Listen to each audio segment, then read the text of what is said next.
Olá pessoal, esta aula é sobre a sincronização e comunicação entre tarefas. Trata-se do capítulo 11 do livro.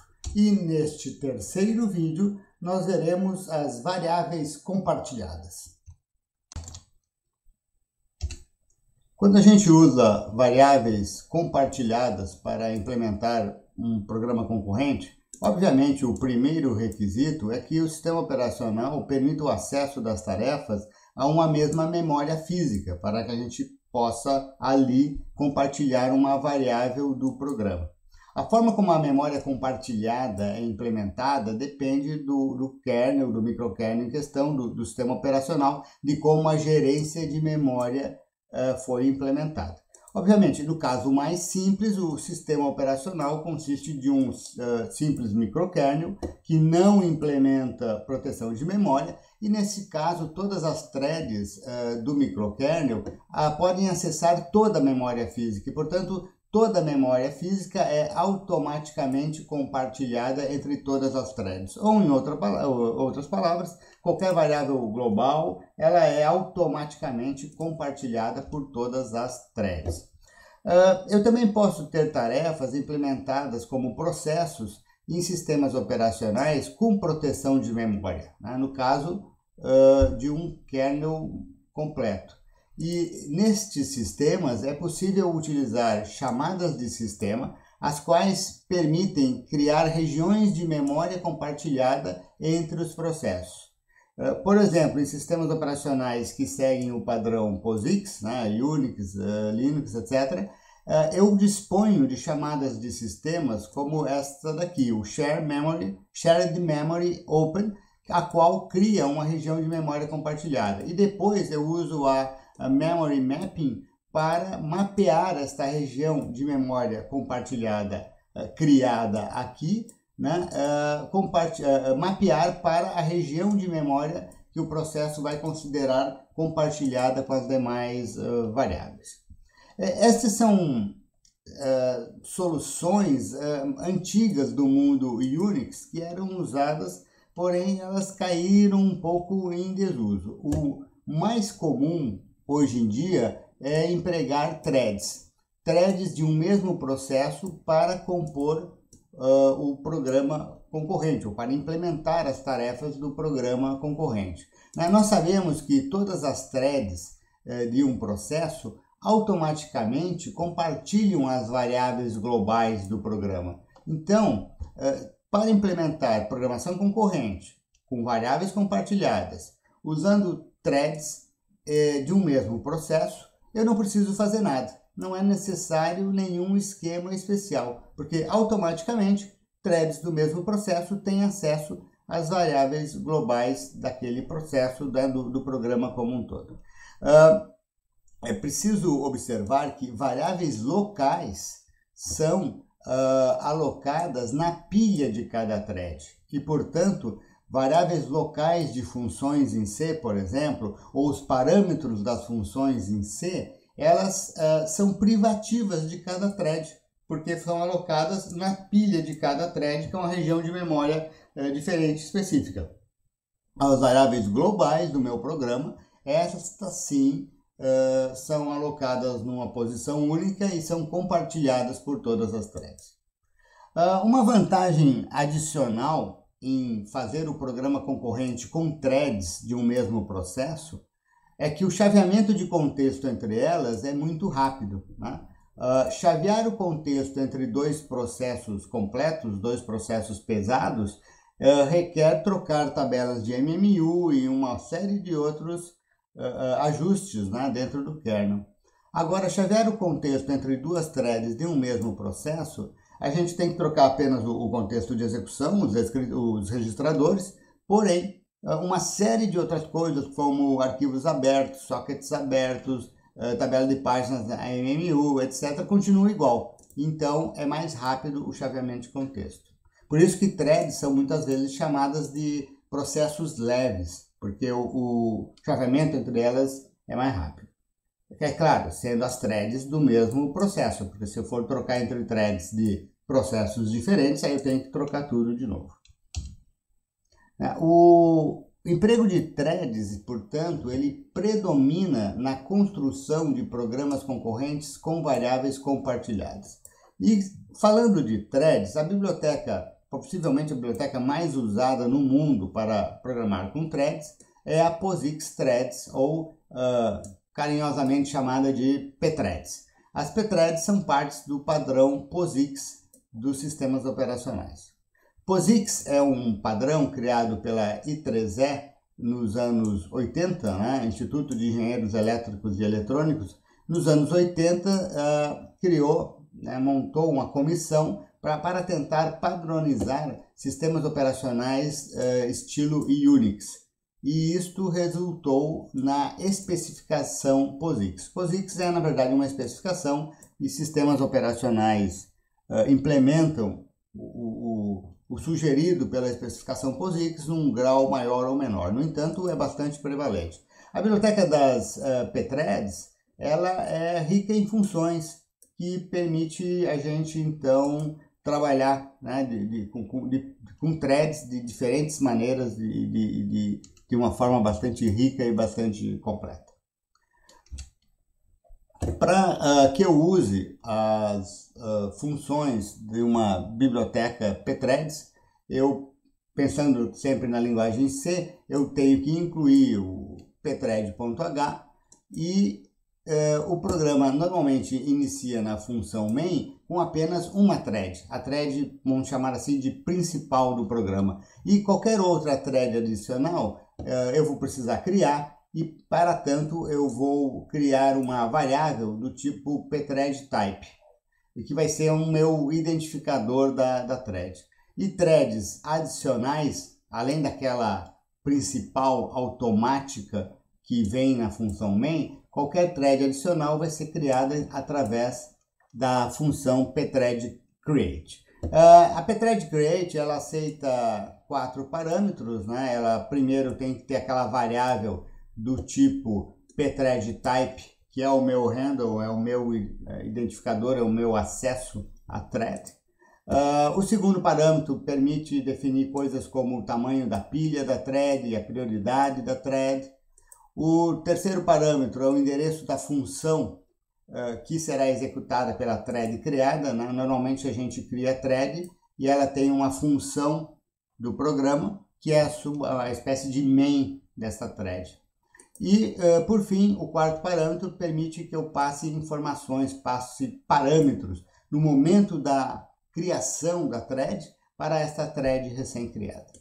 E completando o pthread_create, nós temos o pthread_join, o qual bloqueia a thread chamadora até que uma thread indicada como parâmetro termine. Então, se uma thread precisa esperar outra thread terminar, ela executa pthread_join para esperar a outra thread e, de certa forma, juntar as duas threads.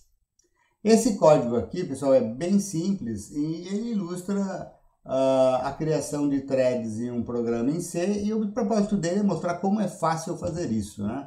Eu incluí pthread.h, além da thread automática que é criada com a função main, quando o programa inicia, eu vou criar duas threads adicionais, que eu estou chamando aqui de th1 e de th2, e estas variáveis são do tipo pthread_type, que é o meu identificador, né, de meu acesso à thread. A main começa e a sua thread automática vai executando, e chega aqui em pthread_create. Nesta linha, nós estamos criando a thread th1. Eu coloquei null aqui porque eu vou usar o tamanho de pilha default, a prioridade igual à prioridade da main, e não estou mexendo em nada, está tudo default.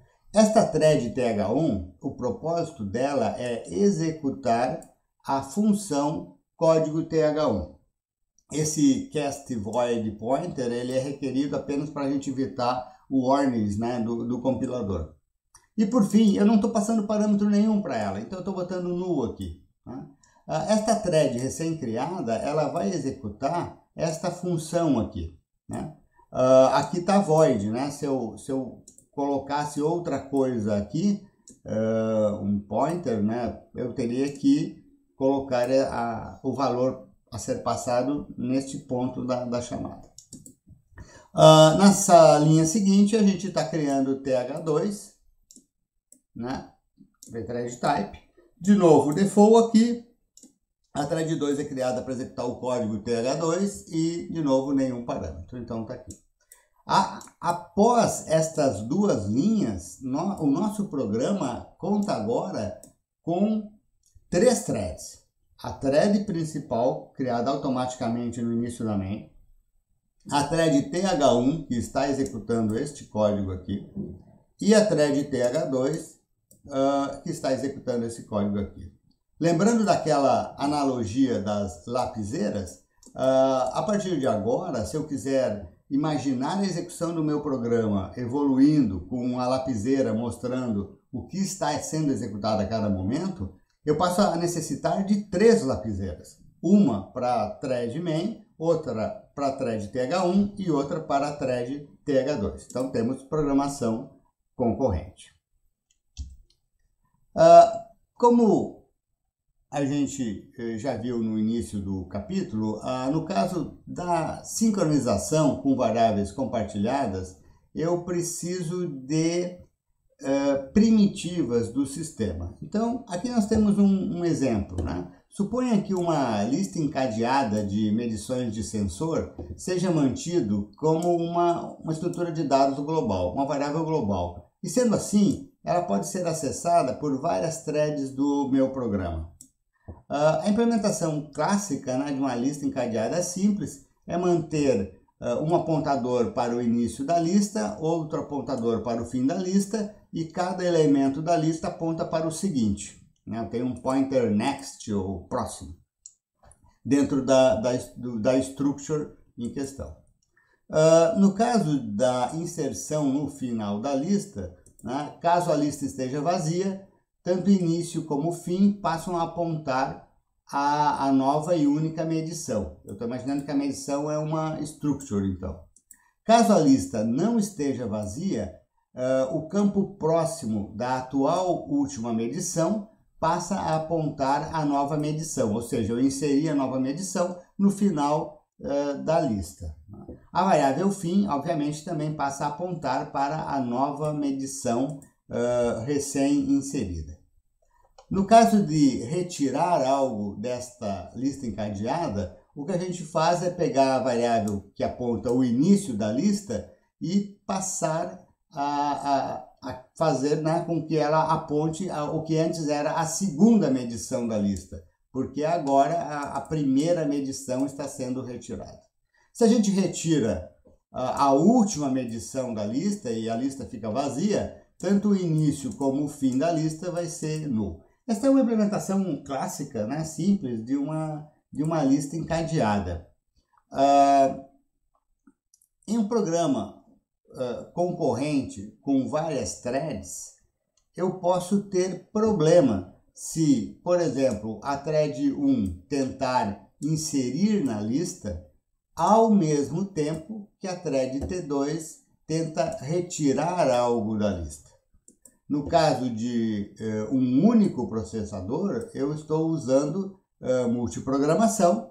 A thread 1 pode estar no meio da inserção, manipulando a lista encadeada. Seus pointers estão momentaneamente inconsistentes, porque a thread 1 está mexendo lá, e ocorre uma interrupção de timer ou qualquer outro tipo, e a gente passa a executar a outra thread. E a outra thread pega e acessa, né, a lista encadeada que está num estado inconsistente no momento. Se eu tenho multicore e as duas threads estão executando em processadores distintos, nós podemos ter realmente paralelismo físico nas instruções de máquina das duas threads, e as duas vão estar tentando mexer na lista encadeada ao mesmo tempo, o que obviamente não vai dar certo, porque cada uma vai manipular os pointers da lista encadeada, achando que ela está sozinha fazendo isto, e nós temos, na verdade, duas threads mexendo ao mesmo tempo numa lista encadeada baseada em pointers. Então, quando várias threads acessam e alteram os mesmos dados compartilhados concorrentemente, o resultado da execução pode dar certo ou dar errado, dependendo da ordem da execução. Quando a corretude do programa depende do acaso da ordem de execução das threads à variável compartilhada, no caso aqui do meu exemplo, uma lista encadeada, nós chamamos isso de condição de corrida. E, obviamente, eu não quero condição de corrida no meu programa, porque significa que às vezes ele vai funcionar e às vezes não, dependendo do acaso, do escalonamento e do timing do meu sistema. Então, condições de corrida são um problema enorme para a programação concorrente com variáveis compartilhadas. E elas podem ocorrer, pessoal, mesmo com dados elementares. Eu não preciso ter uma lista encadeada cheia de pointers para dar problema quando duas threads acessam ao mesmo tempo. Eu posso ter problemas em coisas muito mais simples. Imaginem que eu tenho uma variável global do tipo inteiro, e a qual é incrementada pelas threads T1 e T2. Na linguagem de programação C, como é que eu vou incrementar um inteiro? Eu vou fazer mais na variável XYZ. Então, eu estou supondo que a minha variável global inteira se chama XYZ. E como é que o compilador C vai, tipicamente, implementar um incremento da variável inteira XYZ? Vai ser desse jeito aqui. Ele vai mover XYZ para o acumulador do processador, vai executar a instrução de máquina incremento para incrementar o valor inteiro que está no acumulador e depois vai mover do acumulador de volta para a variável XYZ na memória. Supondo que o valor inicial de XYZ seja 0, o que eu imagino é que se a variável é incrementada uma vez pela thread 1 e outra vez pela thread 2, são dois incrementos. Partindo de 0, o que eu espero? Eu espero que a variável termine com o valor 2. E se isso é um programa sequencial, com toda certeza, nós temos 0 incrementado uma vez vai para 1, incrementado outra vez vai para 2. Só que quando eu tenho programação concorrente, as coisas complicam. Imaginem que a seguinte sequência de instruções aconteça. A thread 1 move o conteúdo da variável para o seu acumulador. Aí a thread 1 incrementa o seu acumulador. O seu acumulador tem 1. Aí nós temos uma interrupção que libera a thread 2, ou é um multicore, as duas estão mesmo em paralelo. A thread 2 move a variável para o seu acumulador, né? Lembre-se que a thread 1 moveu 0 para o acumulador, incrementou o 0 no acumulador. Mas lá em XYZ, eu continuo com 0, enquanto que aqui o acumulador incrementado foi para 1. Né? A thread 2 move o 0 de XYZ para o seu acumulador e a thread 2 incrementa o seu acumulador. Então agora eu tenho no acumulador da thread 1 o valor 1, 0 incrementado. No acumulador da thread 2 eu tenho o valor 1, 0 que foi incrementado. Mas lá em XYZ na memória eu ainda tenho 0. Agora as duas threads vão terminar o serviço executando essa instrução aqui. A thread 2 move o seu acumulador para a variável de memória e a variável recebe 1. E depois de algum tempo, ou em paralelo, no caso multicore, a thread 1 vai mover o seu acumulador também para a variável da memória. E logo a variável recebe o 1 da thread 1. Observe então que ao final, a thread 1 incrementou a thread 2 incrementou a variável começou com 0, foi incrementada 2 vezes e acabou com 1. Não é algo que o programador espere.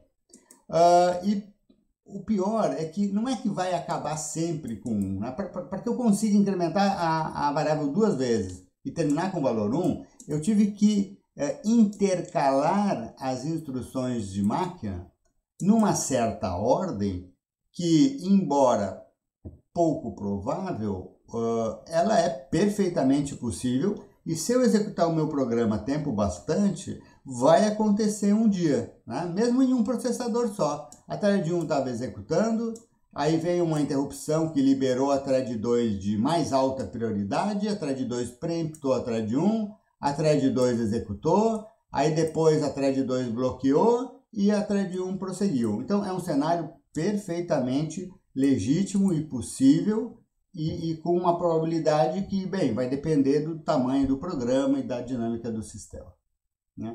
Mas eu preciso, então, misturar, intercalar, entrelaçar as instruções de máquina dos dois mais XYZ para obter esse efeito. Resultado, eu posso executar o programa 1000 vezes e nunca observar esta situação.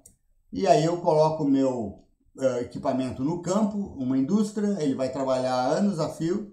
Um dia isso aqui acontece e o programa apresenta um erro de execução, né? A gente chama o código que acessa a variável compartilhada de seção crítica. E essa condição de corrida a gente chama de problema da seção crítica. O meu objetivo aqui é garantir que todas as threads possam executar suas respectivas seções críticas sem interferir nas seções críticas das outras tarefas, né? Uma solução para o problema da seção crítica deve apresentar estas 4 propriedades aqui, né? Uma solução ideal. Exclusão mútua, né? Enquanto uma thread mexe na seção crítica, nenhuma outra thread pode acessar a mesma seção crítica, né? Então, quando uma tarefa faz mais no XYZ, a outra não pode mexer em XYZ. E vice-versa, né? Exclusão mútua. Uma exclui a outra e a outra exclui a uma. Progresso.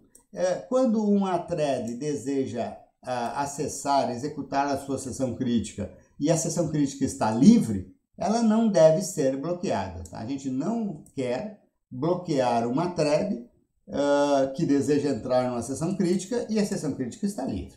Ela pode prosseguir. Terceira propriedade, espera limitada. Espera limitada significa que eu não quero um algoritmo para resolver este problema da seção crítica que possa fazer com que uma thread tenha que esperar para sempre. A gente já viu o conceito de postergação indefinida nos capítulos de escalonamento. Então, eu quero que a minha solução apresente uma ausência da possibilidade de postergação indefinida, ou seja, a espera é sempre limitada. E, por fim, eu não estou procurando soluções que funcionam somente para um algoritmo de escalonamento muito específico, né? Eu quero uma solução para o problema da seção crítica, a qual funcione em geral para os escalonamentos que a gente usa e que não são absurdos, são os mais comuns, né? Assim, uma solução que só funciona se o meu escalonador for assim, bom, essa solução não vai ser útil porque provavelmente eu não irei conseguir usá-la na prática, né? Então, o que a gente precisa fazer agora é buscar soluções para o problema da seção crítica, ou seja, o que fazer para que, quando chegue a hora da thread acessar a variável compartilhada, a gente tenha certeza que essa condição de corrida não vai acontecer. Com isso chegamos ao final do terceiro vídeo relativo ao capítulo 11. Mais detalhes sobre estes assuntos vocês encontram no meu livro Fundamentos dos Sistemas de Tempo Real. Até mais!